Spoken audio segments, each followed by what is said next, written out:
Have you ever felt completely seen by someone, only to realize they've never truly seen you at all? Imagine spending years pouring your heart into relationships, offering deep understanding and emotional support, only to discover that what you thought was mutual connection was actually a one-way street. Now ask yourself this. What if the very gift that makes you so attuned to others, your empathy, is also the thing that's slowly erasing who you actually are? Carl Jung spent decades studying a particular type of person who kept appearing in his psychiatric practice. These weren't patients suffering from traditional mental illnesses. They were highly functional, deeply compassionate individuals who had reached what Jung called critical breaking points in their psychological development. They would sit in his office at the Berg-Holzli Psychiatric Hospital, unable to articulate exactly what was wrong, but knowing at a soul level that something fundamental had shifted inside them. They described feeling hollowed out, disconnected from themselves, trapped in a psychological quicksand where every attempt to help themselves only made things worse. What Jung discovered through careful observation changed everything we understand about empathic personalities. He identified 3 specific moments in an empath's life that were so psychologically dangerous they could completely dismantle a person's sense of self.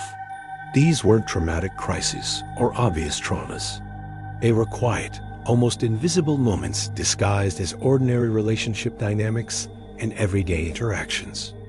But Jung warned they had the power to trap people in patterns of self-abandonment that could last decades. Here's what made Jung's research so revolutionary. He realized that certain personality structures face unique existential threats that have nothing to do with standard psychiatric diagnoses. In his groundbreaking work on psychological types and the process of individuation, Jung documented case after case of empathic individuals who had reached what he termed thresholds of unbearable knowing. These were people who had developed what Jung called psychic permeability, unusually thin boundaries between their own unconscious and the unconscious of others. Think about someone in your life who always seems to know what you'll be feeling before you say it. Someone who can detect the emotional undercurrents in a room, sense lies not through logic, but through something more visceral, and absorb the psychological states of those around them like a sponge. Jung didn't romanticize this ability. He saw it as a profound vulnerability, a kind of psychological exposure that required sophisticated defensive strategies just to maintain sanity. The first deadly moment Jung identified involved a devastating realization about how relationships actually work.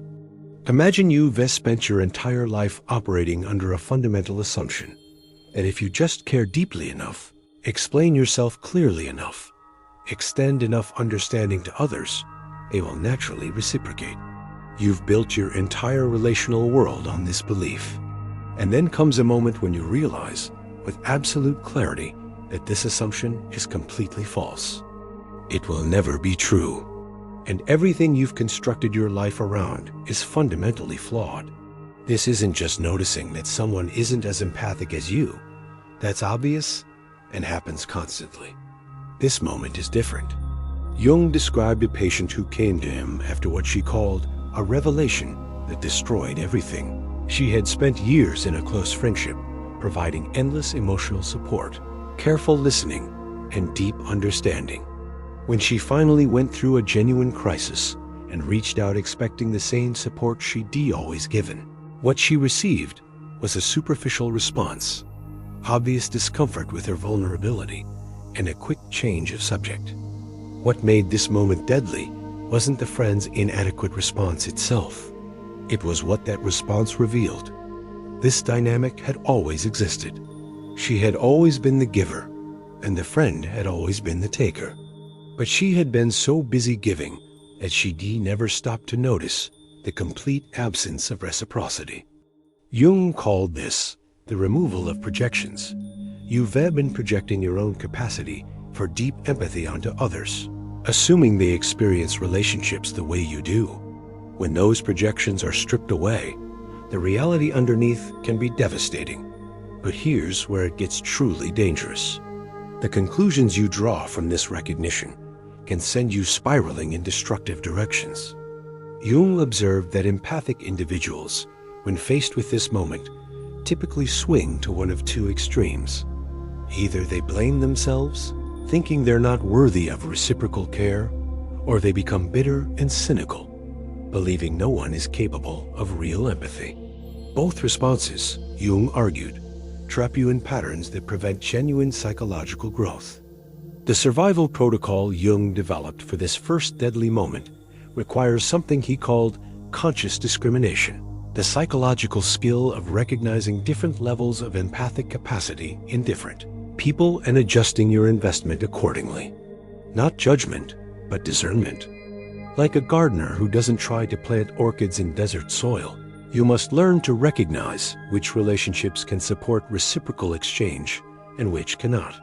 The question isn't whether someone is good or bad, but whether they have the capacity for the kind of connection you're seeking.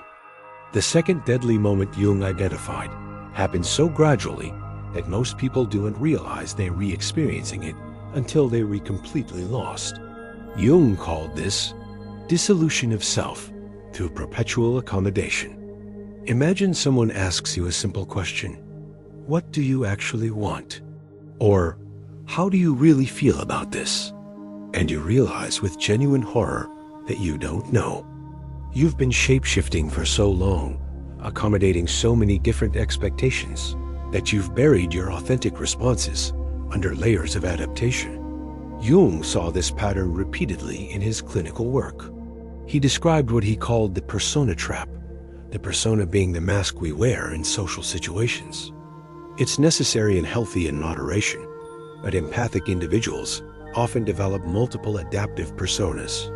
They become so skilled at reading what's as needed in any situation and providing it that they create different versions of themselves for different people. The work colleague sees one version, family sees another, friends see yet another, and none are fully authentic because each has been carefully calibrated to manage others' comfort. This becomes deadly when you realize you've lost the thread of your authentic self entirely.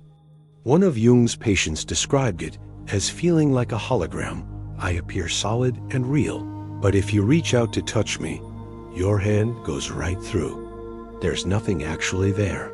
This image struck Jung so profoundly that he referenced it throughout his later work as the perfect description of what happens when someone over-identifies with their accommodating roles.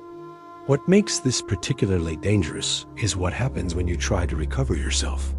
Your instinct might be to stop accommodating completely, to rebel against all the shape-shifting. But Jung warned this reactive swing creates its own problems.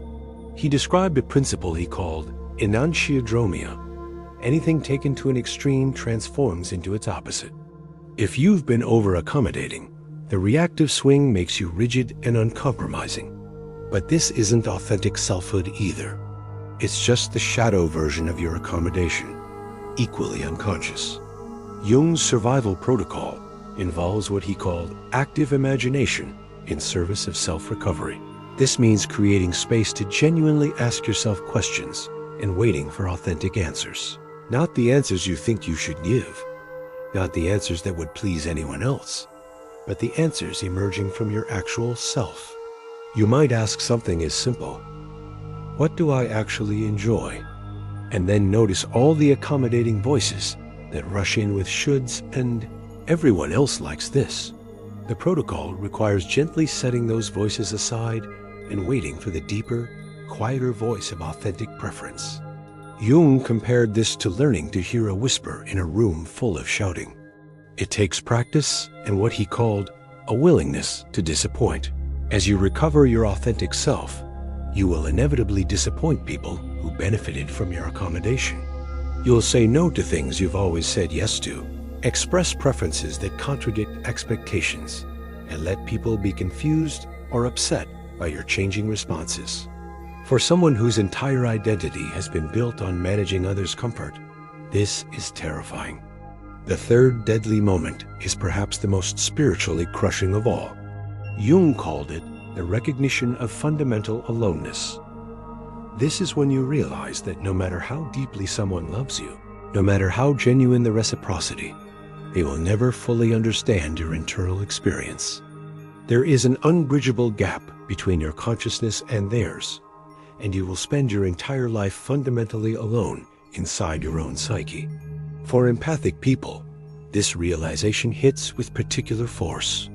You've spent your whole life believing deep understanding is possible because you work so hard to understand others completely. You've unconsciously believed this level of understanding could be reciprocated.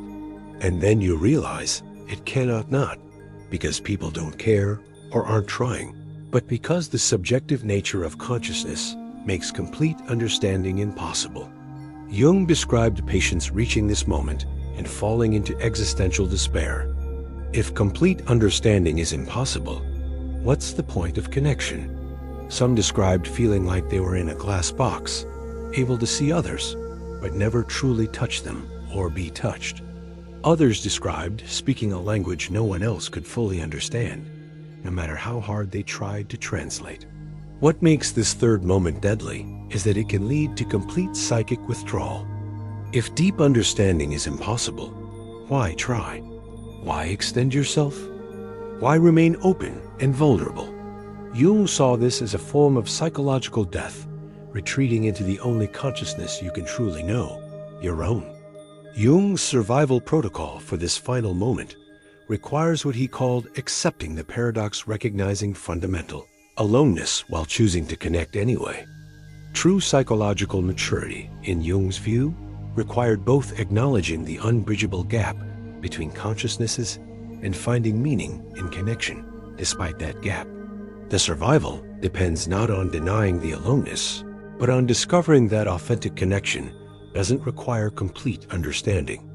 It requires something else, entirely a willingness to be present with another person as mystery, rather than trying to solve it.